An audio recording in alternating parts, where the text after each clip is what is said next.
Hello students, Shri Giriraj महाराज के group of institution की online classes में आपका स्वागत है। जैसा कि आप सभी जानते हैं कि आपकी ऑनलाइन क्लास रेगुलर चल रही हैं और आपका सिलेबस भी पर सब्जेक्ट आपका रेगुलर हो रहा है। तो आज हम बीएड फर्स्ट ईयर के अकॉर्डिंग आपका जो टॉपिक है आनुवांशिक एवं वातावरण,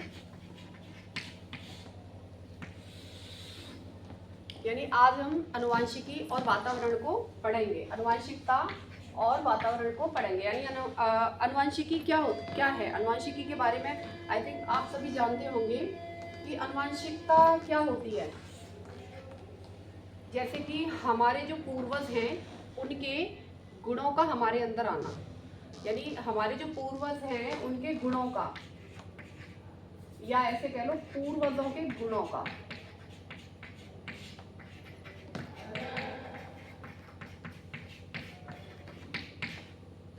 गुणों का आना क्या है, वही आनुवांशिकी है। अब इस आनुवांशिकी में क्या होता है कि जैसे हमारा जो पहले जो हमारे पुरखे हैं, माता पिता हैं, दादी बाबा हैं, तो उनके जो पहले रह चुके हैं, उनके जो जीन्स हैं, जीन्स पे हमारे गुण विद्यमान रहते हैं। ठीक है, इसका एक वो मैं बता दे रही हूँ। जैसे कि यहाँ पे आप समझिएगा कि यहाँ पे व्यक्ति को जो अपने माता पिता के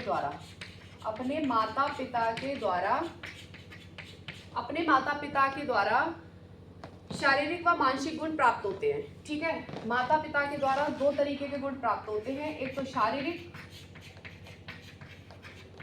और मानसिक।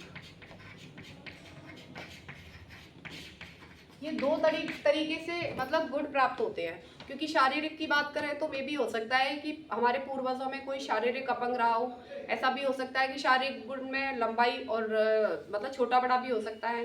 और अगर मानसिकता की बात करें तो दिवालियापन, पागलपन या फिर मंद बुद्धि अगर हमारे परिवार में कोई रहा है तो उसी प्रकार से हमारे जो माता पिता के गुण हैं वो हमारे इसमें ट्रांसफर हो जाएंगे।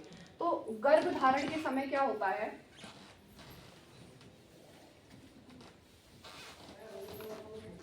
ये प्रक्रिया होती कैसे है, अनुवांशिकी की प्रक्रिया होती कैसे है। क्या होता है कि गर्भ धारण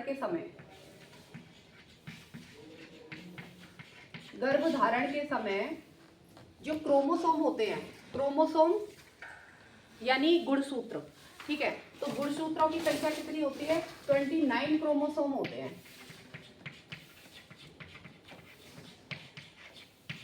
और ये जो क्रोमोसोम होते हैं ये कौन होते हैं, ये होते हैं शुक्राणु। ठीक है, और 23 क्रोमोसोम अंडाणु के होते हैं और 23 क्रोमोसोम अंडाणु।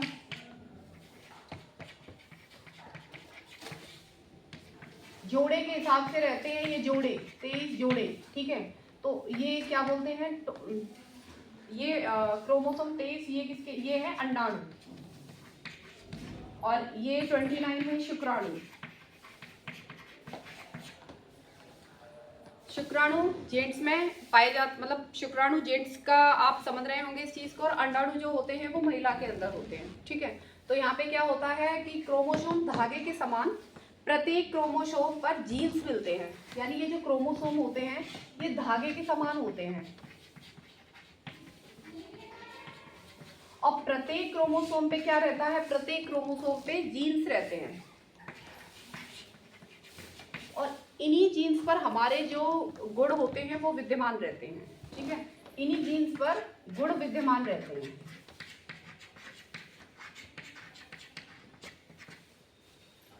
समझ में आ गया इतना। यानी मनुष्य के अंदर अगर टोटल की बात करें तो कुल 23 जोड़े होते हैं, क्योंकि 29 यहाँ पे हैं, 23 यहाँ पे हैं, तो 23 जोड़े ही कुल होंगे, बाकी के ऊपर वो अलग है। और इन 23 जोड़ों में धागे के समान ये जो क्रोमोसोम होते हैं ये धागे जैसे होते हैं, पतले पतले, और इन्हीं क्रोमोसोम पर हमारे जीन्स विद्यमान रहते हैं। ठीक है, ऐसे भी जीन्स विद्यमान रहते हैं, जो पूर्वज हमारे रहे हैं उन पूर्वजों के जो गुण हैं वो इसी क्रोमोसोम पर विद्यमान रहते हैं। कि बच्चा अगर कुछ हरकत करेगा तो वो हमारे पिछले पूर्वजों के आधार पे करेगा। अगर इंटेलिजेंसी रहेगी तो हो सकता है परिवार में कोई ऐसा रहा हो, अगर वह मंदबुद्धि रहेगा तो हो सकता है परिवार में कोई ऐसा रहा हो। तो अनुवांशिक में जो गुण होते हैं वो पीढ़ी दर पीढ़ी एक दूसरे को हस्तांतरण होते रहते हैं या ट्रांसफर होते रहते हैं।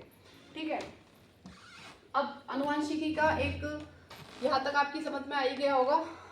ये लिया कहाँ से गया है, थोड़ा सा यहाँ जानकारी लेंगे कि अनुवांशिकता का ये लिया कहाँ से गया है।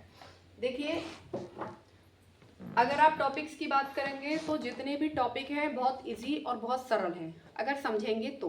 बस थोड़ा सा जो डिफ़िकल्टी हमको होती है या कठिनाई थोड़ी सी जो होती है वो होती है अगर किसी विद्वान के द्वारा डेफिनेशन पूछ ली जाती है कि ये डेफिनेशन किसकी है। तो आप जो भी सब्जेक्ट पढ़ रहे हैं उसका जो टाइटल है प्रत्येक चैप्टर का, पहले तो आप उसको समझिए। उसको समझने के बाद में आपको पता होना चाहिए कि अगर वातावरण से संबंधित बात रखी है तो किसने रखी है, अगर जीन्स के अकॉर्डिंग अगर बात रखी है तो वहाँ कौन कौन से राइटर हैं। तो आप चाहें तो अपनी तरफ से भी मेहनत करके वो शॉर्ट नोट्स बना सकते हैं कि आपको दिक्कत ना रहे कि किस चैप्टर में किसके द्वारा बोला गया है। देखिए, अनुवांशिकता की अवधारणा की अगर बात करें तो इसका ग्रीक शब्द है एक, यानी एक ग्रीक शब्द है जेन।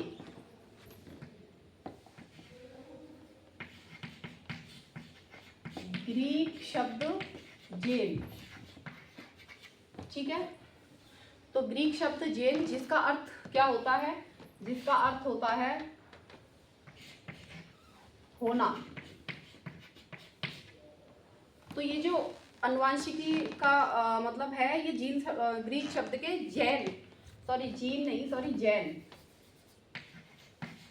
शब्द, तो जैन शब्द के इसे लिया गया है। तो यहाँ पे आप देखेंगे कि इसका जो प्रयोग है ये किया है विलियम वाटसन ने किया है 1905 में। यानी अनुवांशिकी शब्द के ये जो ग्रीक शब्द है इसका प्रयोग किसने किया है, विलियम वाटसन ने किया है, 1905 में किया था। और इसके जो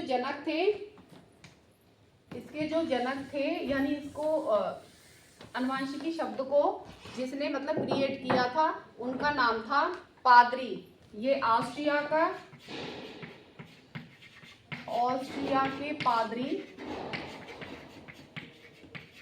के पादरी थे जिनका नाम था ग्रेगर जॉन मेंडल।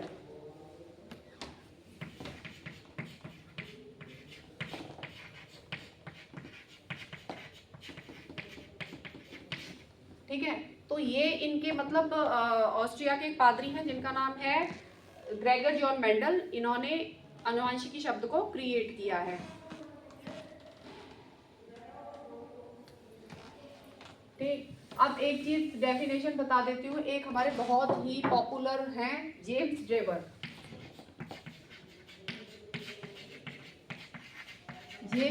ने बोला है माता पिता के जो शारीरिक और मानसिक लक्षण होते हैं उनका अपनी दूसरी पीढ़ी में ट्रांसफर होना अनुवांशिकी कहलाता है।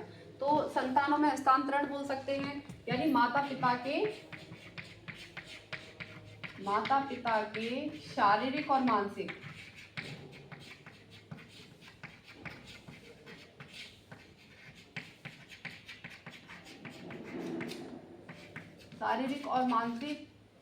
लक्षणों का संतानों में हस्तांतरण होना, यानी लक्षणों का किस में हस्तांतरण होना, संतान में। तो ये जेम्स ड्रेवर की डेफिनेशन है। तो अनुवांशिकी आपकी समझ में आ गई होगी। अब देखिए वातावरण की बात करते हैं। देखिए, अगर वातावरण को लेकर इसमें हाँ कुछ नियम और हैं, वो नियम आप उनको कर सकते हैं आराम से नियम। तो इसमें 2-4 नियम दे रखे हैं अनुवांशिकी के, लेकिन बात वही है अनुवांशिकी को समझ में आना ज़रूरी है। अनुवांशिकी आपकी समझ में आनी चाहिए होती क्या है। साइंस का चैप्टर है, जिन बच्चों के पास साइंस है तो साइंस के अकॉर्डिंग यहाँ पे अनुवांशिकी को आप लोगों ने पढ़ा होगा, तो ये समझ में आ भी गई होगी आपके। वातावरण की बात करें तो वातावरण है क्या, किसे बोलते हैं वातावरण। यानी जो आवरण हमें चारों ओर से ढके हुए हैं, जो आवरण हमें चारों ओर से ढके हैं,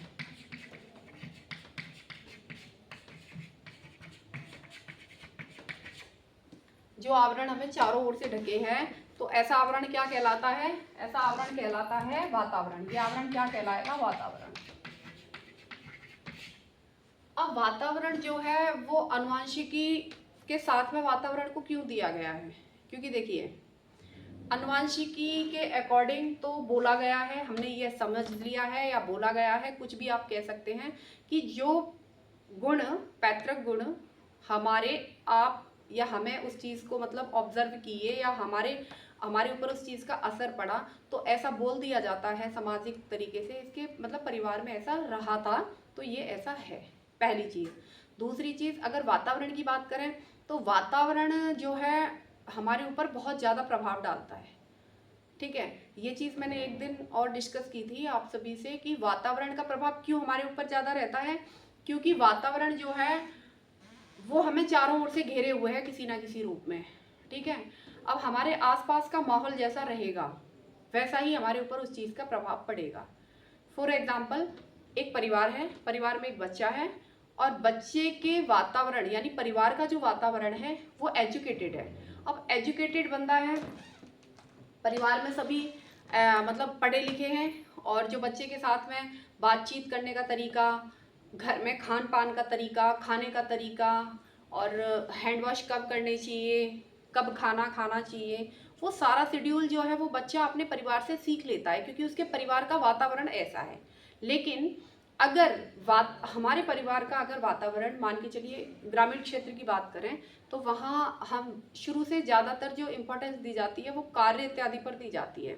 ठीक है, आज का समय थोड़ा अलग है। आज सभी, चाहे वो गांव का क्षेत्र हो चाहे वो सिटी का क्षेत्र हो, दोनों ही जगह अधिकतर जो पेरेंट्स हैं वो अपना मतलब अच्छा भरपूर योगदान देते हैं वातावरण अच्छा बनाने के लिए, और परिवार की सिस्टमेटिक तरीके से गतिविधियों को सुचारू रूप से चलाने के लिए सभी टाइम देते हैं कि हमारा परिवार अच्छा चले, हमारे परिवार का जो माहौल है वो अच्छा रहे। क्योंकि अब सब लोग एजुकेशन की तरफ ज़्यादा रुख मोड़ चुके हैं ना। गांव में अभी ऐसा कुछ नहीं है कि गांव में सभी अनपढ़ ही रहते हैं। गांव में अब हद से ज़्यादा लोग एजुकेशन लेके और अपने कार्य क्षेत्र की ओर अग्रसित होते हैं। एक घड़ी सिटी में क्या होता है, बिजनेस प्लेटफॉर्म रहता है, लेकिन गांव में फिर भी एजुकेशन इतनी बच्चा ले लेता है कि वो किसी ना किसी फील्ड में उतर जाता है। तो माहौल अपने आप चेंज होता है। लेकिन अगर परिवार से बाहर का माहौल, जैसी बच्चा सबसे प्रथम जो पाठशाला होती है वो बच्चे की परिवार होती है। अब परिवार में सबसे पहली गुरु कौन होती है? माता। अब माता चाहेगी कि मेरे बच्चे पे जो वातावरणीय प्रभाव पड़े वो कैसा होना चाहिए? वो पॉजिटिव होना चाहिए। अब पॉजिटिव में क्या चीज़ें आती हैं? पॉजिटिव में आती है आपकी संस्कार और सभ्यता। ठीक है, तो वातावरण को सबसे ज़्यादा जो टच में किए हुए हैं वो है आपके परिवार के द्वारा दिए गए बच्चे में नैतिक गुण। ठीक है, नैतिक गुण आप संस्कार बोल सकते हैं या सभ्यता। नैतिक गुणों में आपके मोरल एजुकेशन में आपका सब कुछ सीमित हो जाएगा।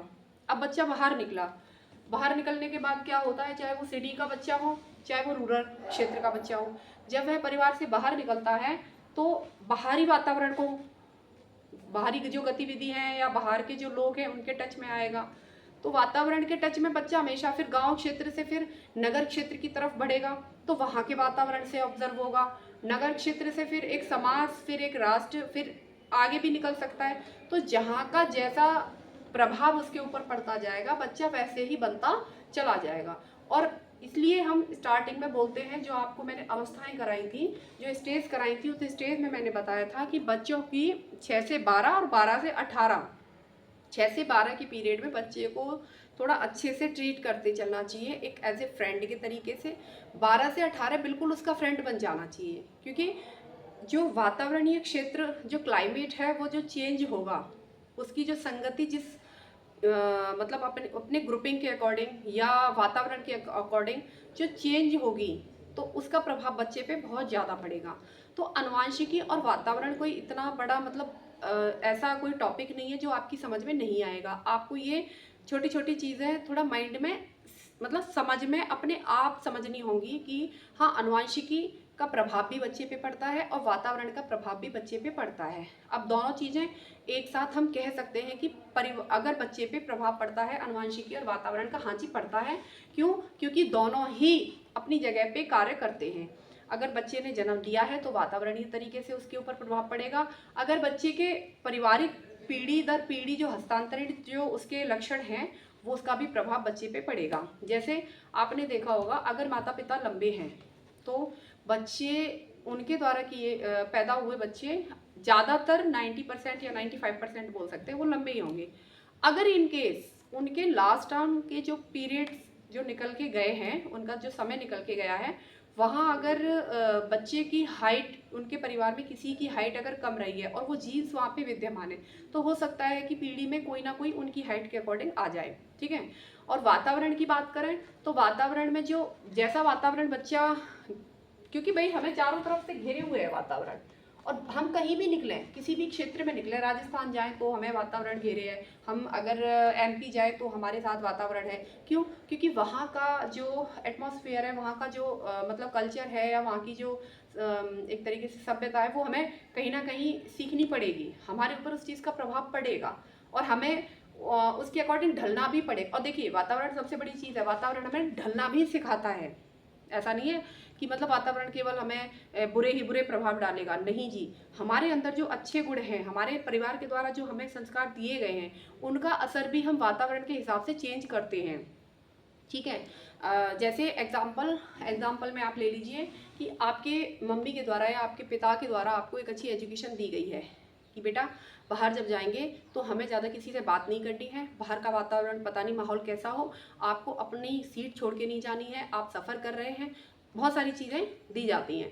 अब जैसे ही बच्चा लॉन्ग मतलब रूट पे जाता है, मान के चलिए 600 किलोमीटर का समथिंग है, ट्रेन में सफ़र कर रहा है, और एग्जैक्ट अगर उसको मतलब फ्रेश होने के लिए जाना पड़े टॉयलेट्स या फिर कुछ चीज़ खरीदने के लिए, तो वह क्या सोचेगा कि यार मम्मी ने बोला था या पापा ने बोला था कि बाहरी वातावरण का पता नहीं क्या प्रभाव पड़ेगा। तो आपको थोड़ा सा मतलब अच्छे से अपनी आप ट्रैवल कर रहे हो तो आपको ट्रस्ट नहीं करना है किसी पे। तो आपको अगर ट्रस्ट करना है तो अगर मान के चलिए कोई पुलिस वाला है या फिर टीटी है, आप अगर चाहें तो उनसे बोल सकते हैं, क्योंकि लेकिन आपको इतनी नॉलेज होनी चाहिए, आप अगर उस चीज़ को समझ सके कि हाँ ये बंदा एक्चुअल है, ये फेक नहीं है, तो आप ये प्रक्रिया कर सकते हैं। तो वातावरणीय प्रभाव वहाँ अपने आप ही कि यार मम्मी ने बोला था, वो तो हो गए आपके पारिवारिक मतलब प्रभाव पड़ा, और बाहरी वातावरण के अकॉर्डिंग आपको ये आप मतलब सजग हो जाएंगे कि ऐसा हो सकता है। तो आपको ढलना सीखना पड़ा, आप अपने आप ढले, क्योंकि आपको जो एजुकेशन दी गई तो आपको ढलना पड़ा, आपने उस चीज़ को कंट्रोल किया और उस चीज़ को समझा। ठीक है। तो इस तरीके से हमारे ऊपर ये वातावरण का और आनुवंशिकी का प्रभाव पीढ़ी दर पीढ़ी चलता रहता है। आनुवंशिकी में कुछ नियम हैं, जैसे बीज कोष का नियम। तो बीज कोष का नियम वही कहता है कि जो संतानों में जो ट्रांसफर होता है वह बीज कोष के अकॉर्डिंग यानी वो हस्तांतरित होता रहता है और बच्चे में उस चीज़ का प्रभाव पड़ता है। तो इसमें काफ़ी सारे हैं, निरंतरता का प्रभाव है कुछ इस तरीके से।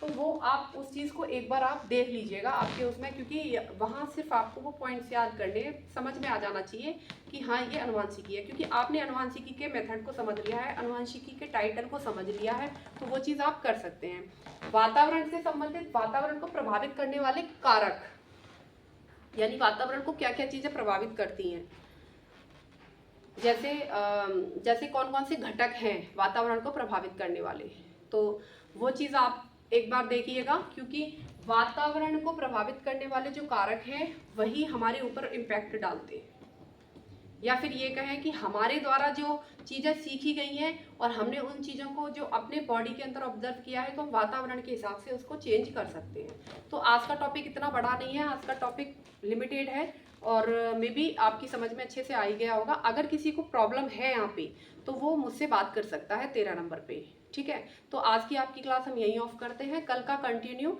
सेकंड जो टॉपिक है उस पर हम चर्चा करेंगे, जिसमें सेकंड यूनिट में हमारे कुछ मतलब इम्पॉर्टेंट हैं, जैसे कि थॉर्नडाइक है, कोहलबर्ग है, एरिक्सन है, और ये 3-4 राइटर्स मतलब स्कॉलर हैं हमारे उसमें, जिनको समझना बेहद ज़रूरी है। और आप लोग इस क्लास को छोड़ेंगे नहीं, क्योंकि इनके बेहद इंपॉर्टेंट क्वेश्चंस आपके पेपर में आने वाले हैं। क्योंकि इन लोगों ने जो थ्योरीज दी हैं, इन लोगों ने जो एक्सपेरिमेंट किए हैं, आप उन चीज़ को अगर सीख लोगे, समझ लोगे, तो आपको पेपर में परेशानी नहीं होगी। ठीक है, बीएड फर्स्ट ईयर के बच्चों के लिए मेनली। और ये 4 राइटर आपको बिल्कुल अच्छे से गहराई के साथ में पढ़ने हैं, और मैं अपनी तरफ से पूरी कोशिश करूँगी आप उस चीज़ को समझिएगा, क्योंकि सेकेंड यूनिट में आपका वहीं से स्टार्ट होगा। ठीक है, ओके, थैंक यू।